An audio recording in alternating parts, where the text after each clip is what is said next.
When you meditate, try to be very conscious of holding a particular perception in mind. In this case, it's very simple, the perception of the breath. That's all you have to think about.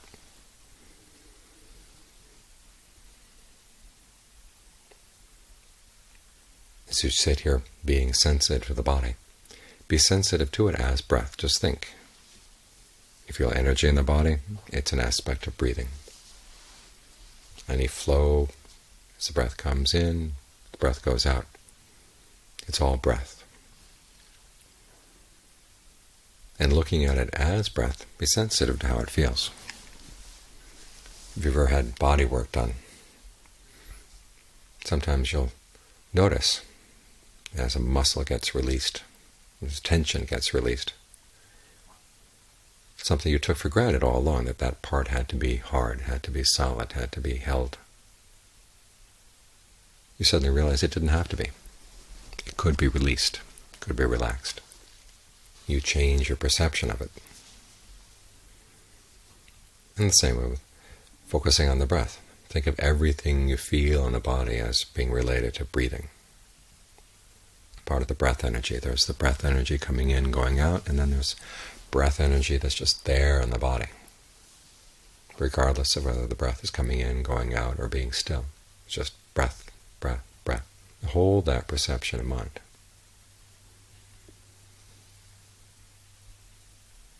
And be sensitive to how the breathing feels. What kind of breathing feels best right now?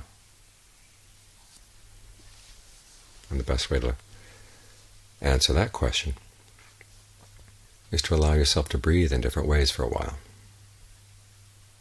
Think long breathing and see what happens. Then you can think shorter breathing, see how that feels,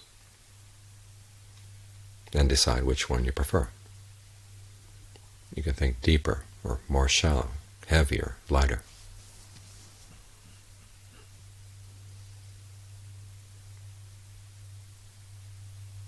Then as you get more sensitive to the breathing in the body, think whole body. Try to be aware of the whole body, all the way through the in-breath, all the way through the out. From the top of the head down to the tips of the toes. You'll find that your awareness has a tendency to shrink, so be very careful to remind yourself each time you breathe in, whole body. Each time you breathe out, whole body. And try to notice what effect the breath has on your sensation of the body. Some kinds of breathing will feel good in the arms. Sometimes will be related to tension, say, in your shoulders, in your back, in your legs. So you've got a wide range here to be sensitive to. What ties it all together is that one perception of breath, breath, breath.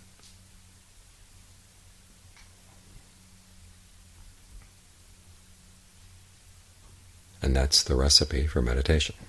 You could also call it the recipe for jhana. The descriptions in the canon, when the Buddha talks about meditation, fall into two kinds. There are the how-to recipes, and then there's the description of what you get at the end of the how-to. It's like different kinds of writing on food. Some authors will give you the recipes. So you do this and you do that, and then you get the dish that you want. Other authors, for example, restaurant critics, like to talk about the finished product. And it's important that you not mistake the two kinds of writing. In other words, you can't use a restaurant review to figure out how to cook the dish that's being described. For instance, you hear about soufflés, and the restaurant critic will say, well, this soufflé wasn't very good because it was heavy. That soufflé was better because it was light and airy. So you see the word airy. And so you go into the kitchen and you bring in your air compressor, and you try to pump air into the eggs. And what you get is a mess all over the walls.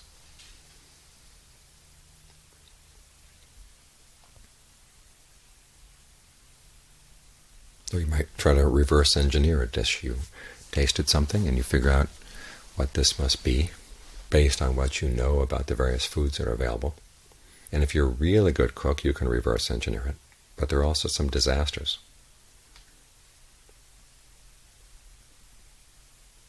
For instance, in Thailand, somebody in Thailand came to America and had a salad that had a mayonnaise dressing. Went back to Thailand, decided to recreate it. They knew it was white, it was creamy. So they made a salad dressing based on condensed milk. And that became the standard salad dressing through Thailand, all through my early years there. Anywhere you went to a restaurant that had Western food and they had a salad, it would have a dressing based on condensed milk. So be careful when you meditate not to read the descriptions of the finished product as a recipe. In other words, you read about jhana, it has directed thought and evaluation, and pleasure and rapture and singleness of preoccupation, so you try to bring all those things together. You make them the object of your meditation. But that's not how you get the mind to settle down. You get the mind to settle down by very simple instructions. Be sensitive to when the breath is long, when it's short. Once the breath is comfortable, spread your awareness to fill the whole body. And then notice how the breathing has an impact on the way you experience the body, and try to calm that impact down, so the breathing feels smooth and easy. It doesn't create tension as you breathe in. You're not holding on to tension as you breathe out. And the sense of holding the body here in the present moment gets lighter and lighter, just by noticing how the breath impacts the body. That's all you have to do. You don't have to think about directed thought or evaluation. You don't have to think about pleasure or rapture. Just think, being sensitive to the breath, be sensitive to the whole body, and then notice how the sense of the breath, as the Buddha said, fabricates, has an impact on your sense of the body, and do what you can to calm it down.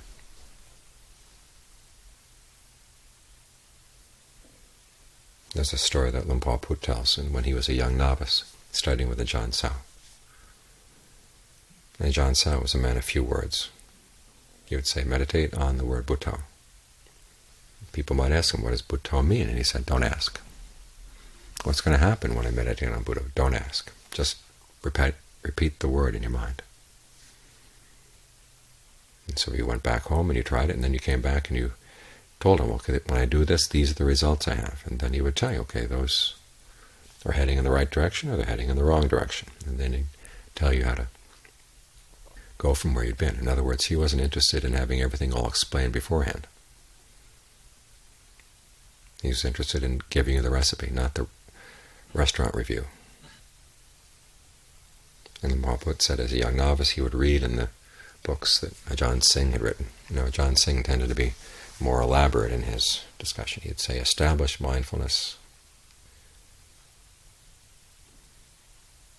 And so I'd go and ask Ajahn Sao. Ajahn Singh says to establish mindfulness. Why don't you say establish mindfulness in your meditation instructions? And Ajahn Sao said, well, if you just start repeating the word Buddho and keep it in mind, that's establishing mindfulness. You don't have to go into the long descriptions. I'm just telling you how to do it. And it's by focusing on the how-to that you get the best results. And John Fuang was a similar sort of teacher. He'd give you basic instructions and send you off to meditate on your own. And if you had any speculative questions about the meditation, or you wanted to check what kind of jhana you were attaining, he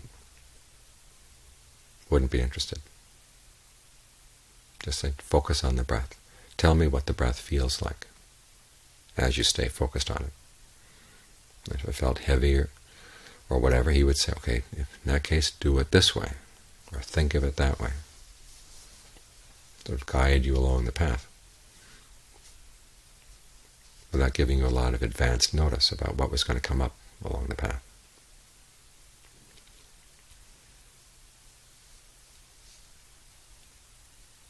And you find that you start getting results without having to think about the books. Later on, as you started experiencing different things in the meditation, it was convenient to have those maps, to have those restaurant reviews, so you get a sense of where you were. So you could sort out the terrain in your own mind. But it was best to have some experience first before you got obsessed with the descriptions.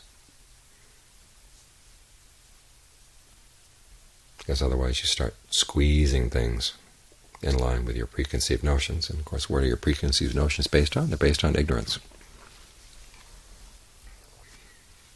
John Tong, who's now abbot at John Lee's monastery, gave the example one time of a person who has an unripe mango on his tree. And his friends tell him, we've got an unripe mango, it's green and it's hard. What you want is a ripe mango, which is soft and yellow. And so the guy goes and he paints the mango yellow and he squeezes it to make it soft. But he doesn't get a ripe mango, what he gets is a mess. You don't focus on the mango, you focus on the roots of the tree. You water them, you give them fertilizer. And the mango will take care of itself.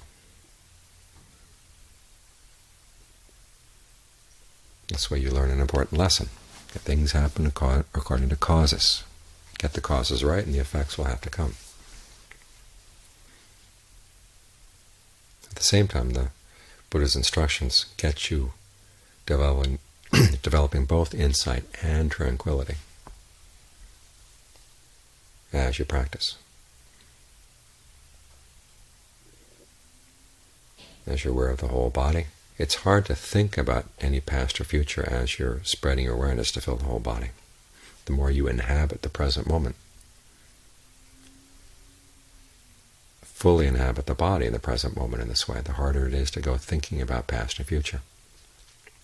That helps with the tranquility. Then you start looking at how the breath has an effect on the body. You're learning to think in terms of fabrication here, which is the topic of insight. And then as you calm the fabrications down, that brings about more tranquility. The insight and the tranquility go together, without you having to think about the word tranquility or having to think about the word insight, or get involved in all the many discussions that revolve around those two terms. You just look at how you experience the breath in the present moment, see it as a process of fabrication. And as you get more sensitive to what you're doing, you begin to see simply that perception of breath fabricates the way you experience things, fabricates the feelings of pleasure and ease or dis-ease that you feel.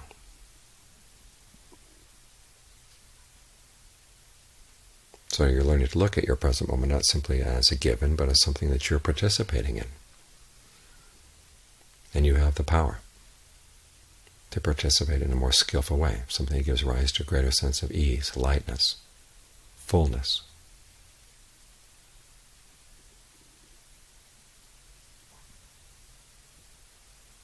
Without you having to read the restaurant reviews and try to make it light or try to make it full. It just grows that way as you get more sensitive to how the breath feels, how you can calm down the impact of the breath on the body.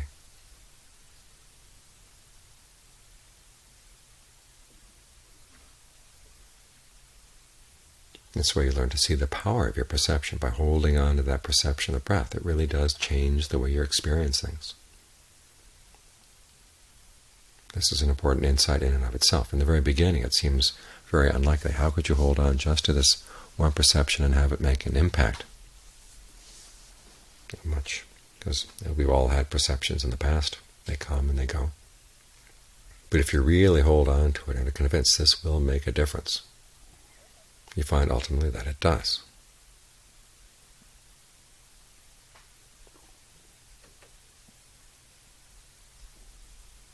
And you think about it in terms of everyday experience. Your perceptions really do have an impact on what you see.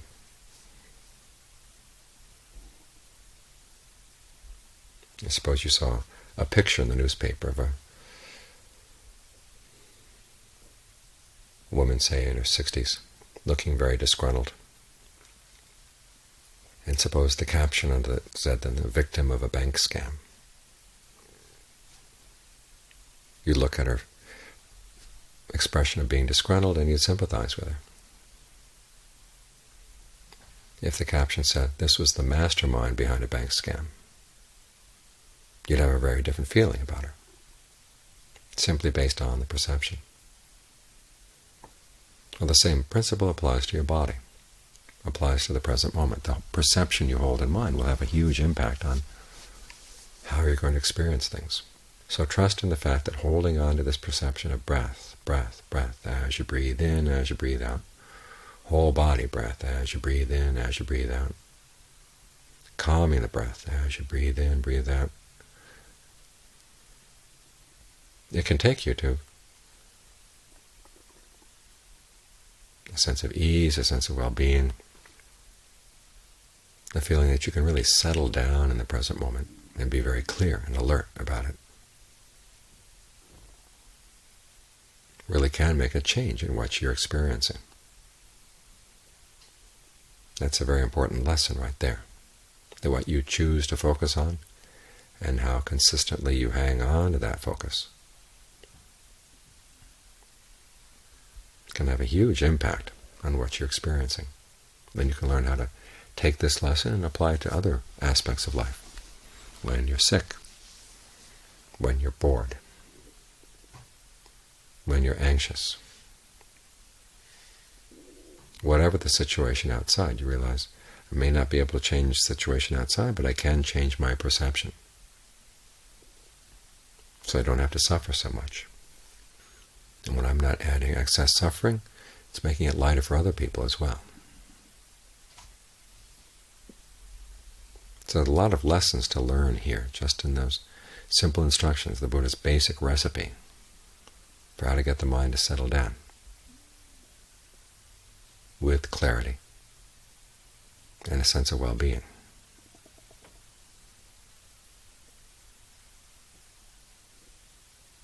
So try not to clutter up your mind with a lot of restaurant reviews.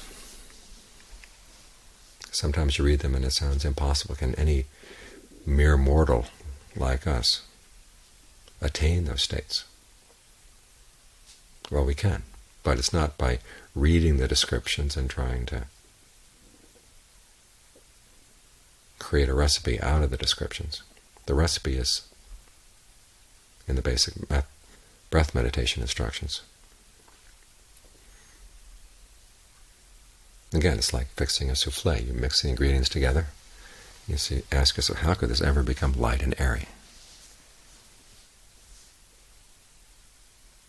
Well, it can if you do it right. And it is possible to attain strong states of concentration and to feel at home in them.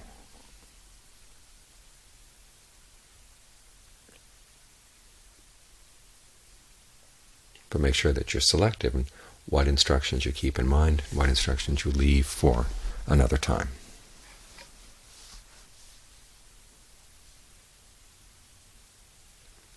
This is one of the paradoxes of the Buddha's teachings. He says that the teachings are timeless, and they are. But at the same time, different teachings are useful for different times and situations. So make sure that you're focusing on the teaching that's right for here, right now.